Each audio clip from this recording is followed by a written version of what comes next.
नमस्कार विद्यार्थ्यांनो, महाटेट कॅप्सूलच्या या विशेष मार्गदर्शन सत्रात तुम्हा सर्वांचं खूप खूप स्वागत आहे.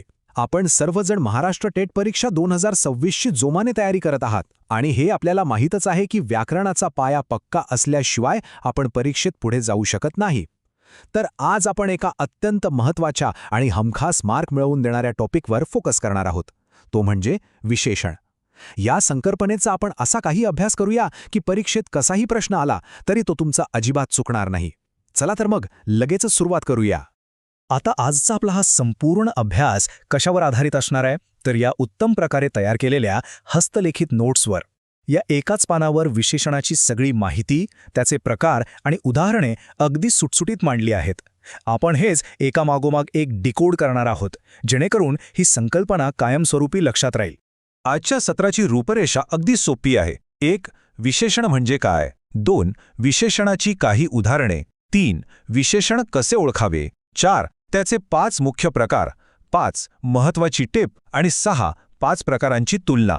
तर भाग पहिला, विशेषण म्हणजे काय याची मूळ व्याख्या समजून घेऊया. अगदी साध्या आणि सोप्या भाषेत सांगायचं तर ज्या शब्दाने नाम किंवा सर्वनामाबद्दल काहीतरी अधिक किंवा विशेष माहिती मिळते त्याला विशेषण म्हणतात. म्हणजे पहा, जो शब्द आपल्याला एखाद्या नामाचं वर्णन करून सांगतो तोच आपला इथला मुख्य फोकस आहे. आता ही अधिक माहिती म्हणजे नेमकं काय, तर विशेषण हे फक्त वस्तूचा चांगला किंवा वाईट गुणच सांगत नाही, तर ते त्या वस्तूचा रंग, तिचा आकार, तिची अचूक संख्या किंवा तिचं प्रमाण या सगळ्याचं एक स्पष्ट चित्र आपल्या डोळ्यांसमोर उभं करतं. पुढे जाऊया. भाग दुसरा, विशेषणाची काही उदाहरणे. वाक्यांमधले प्रत्यक्ष पुरावे. इथे थोडं बारकाईनं लक्ष द्या. नामांपासून त्यांचे वर्णन करणारे शब्द आपण वेगळे केले आहेत. नुसतं फूल म्हणण्यापेक्षा सुंदर फूल म्हटल्यावर अर्थाला किती वजन येतं, नाही का. आंबा कसा आहे तर गोड आहे, घर मोठं आहे, विद्यार्थी हुशार आहे आणि मुले 2 आहेत. हे जे सुंदर, गोड, 2 शब्द आहेत ना, हेच खऱ्या अर्थाने विशेषणाचं काम करत आहेत. आता सर्वात महत्त्वाचा भाग तिसरा, विशेषण कसे ओळखावे. परीक्षेतील अचूक युक्ती. परीक्षेत जेव्हा मोठमोठी वाक्य येतात तेव्हा हे शब्द कसे शोधायचे, तर ही आहे ती जादूची ट्रिक. तुम्हाला फक्त नामाला एक साधा प्रश्न विचारायचा आहे. कसा, कशी, कसे, किती किंवा कोणता. यापैकी एक प्रश्न विचारला की विशेषण लगेच तुमच्या समोर येईल. ही ट्रिक प्रत्यक्षात कशी वापरायची ते पाहूया.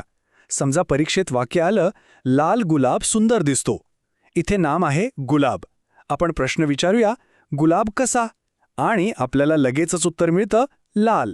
अगदी बरोबर, लाल हेच आपलं विशेषण आहे. किती सोपं आहे ना. आता वळूया भाग 4 कडे.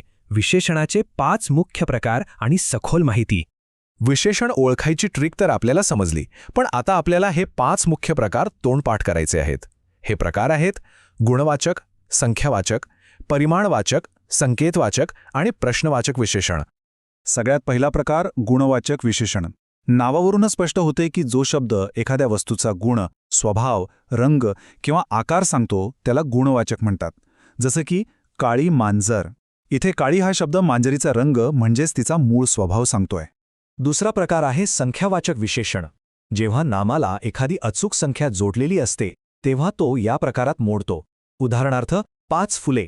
इथे फुलांची नेमकी संख्या 5 अशी दिलेली आहे, त्यामुळे हे स्पष्टपणे संख्यावाचक विशेषण ठरतं. आता तिसरा प्रकार, परिमाणवाचक विशेषण. बऱ्याचदा पाणी किंवा दूध यांसारख्या गोष्टी आपण 1, 2, 3 अशा संख्येत मोजू शकत नाही, बरोबर. अशा वेळी जे शब्द प्रमाण किंवा मोजमाप दाखवतात ते परिमाणवाचक असतात. जसं थोडे पाणी. इथे थोडे या शब्दावरून आपल्याला पाण्याचं प्रमाण समजते. चौथा प्रकार म्हणजे संकेतवाचक विशेषण. हे अगदी एखाद्या बोटाने दाखवण्यासारखं काम करतं. एखाद्या विशिष्ट व्यक्तीकडे किंवा वस्तूकडे इशारा करण्यासाठी किंवा लक्ष वेधण्यासाठी हे वापरलं जातं. आणि आपला 5वा प्रकार आहे प्रश्नवाचक विशेषण. जे शब्द नामासोबत येऊन प्रत्यक्ष प्रश्न विचारण्यासाठी वापरले जातात त्यांना आपण प्रश्नवाचक म्हणतो. जसा कोणता रंग. इथे कोणता हा शब्द रंगाबद्दल प्रश्न निर्माण करत आहे. भाग 5, परीक्षेसाठी महत्त्वाची टीप. अचूक उत्तरं मिळवण्यासाठीचा एक महत्त्वाचा नियम. हा नियम अतिशय महत्त्वाचा आहे की विशेषणाचे रूप नेहमी सारखेच नसते. विशेषण हे नामानुसार बदलू शकते. हा एक गोल्डन रूल आहे जो हमखास लक्षात ठेवायचा आहे. हे कसं होतं ते पाहूया. इथे पहा, जेव्हा नाम पुल्लिंगी असतं जसं की मुलगा तेव्हा विशेषण असतं चांगला, पण जशी ती स्त्रीलिंगी मुलगी होते तसंच चांगलाचं रूप बदलून चांगली होतं. लिंग बदललं की विशेषणही बदललं. हा बदल परीक्षेच्या दृष्टीने अतिशय महत्वाचा आहे. आणि आता शेवटचा भाग 6. 5 प्रकारांची तुलना आणि आपला अंतिम सारांश. हा तक्ता म्हणजे खरं तर तुमची चीटशीट आहे. परीक्षेला जाण्यापूर्वीची एकदम परफेक्ट उजळणी. या एकाच ठिकाणी आपल्याला हे 5 प्रकार ते नेमकं काय सांगतात आणि त्यांची अगदी अचूक उदाहरणे पाहायला मिळत आहेत. गुणवाचकसाठी काळी मांजर, संख्यावाचकसाठी 5 फुले आणि असंच पुढे. हे डोक्यात अगदी पक्क बसवून घ्या. तर आजच्या या पूर्ण सत्राचा अर्थ काय? तर नामाचा गुण, संख्या, प्रमाण किंवा ओळख सांगणारा कोणताही शब्द म्हणजेच आपलं विशेषण. हे साधं आणि सोपं समीकरण कधीही विसरू नका. आता जाता जाता तुमच्यासाठी एक विचार करायला लावणारा प्रश्न. आपण पाहिलं की चांगलं आहे लिंगानुसार बदलतं. मग लाल या गुणवाचक विशेषणाचं रूप अनेकवचनी नामासोबत बदलेल का? यावर नक्की विचार करा. आणि हो, आज शिकलेल्या या सगळ्या ट्रिक्स तुमच्या पुढच्या टेटच्या मॉक टेस्टमध्ये नक्की वापरून पहा. तुम्हाला उत्तरे किती वेगाने मिळतात हे तुमच्याच लक्षात येईल. चला तर मग असाच सराव करत रहा आणि यश मिळवा. पुन्हा भेटूया